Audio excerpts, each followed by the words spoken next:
4 diode.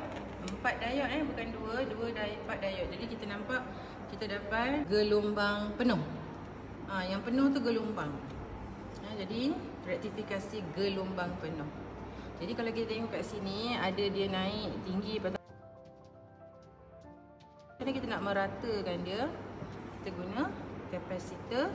Sekali lagi kapasitor fungsi dia menyimpan cas. Jadi sekarang ada waktu ni arus lalu sini, arus ulang alik, itu arus sini. Tu dapat yang ini.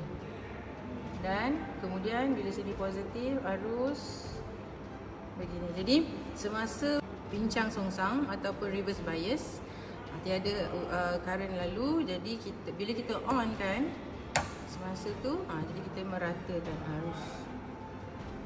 Okey. Kalau buat kita dapat hampir-hampir garis lurus. Ini kita bezakan skala lah. Cikgu besarkan, kecilkan skala. Kalau skala ni dibesar, kita zoom in kan, dia nampak macam hampir-hampir straight line. Okey, jadi inilah dia tentang rektifikasi.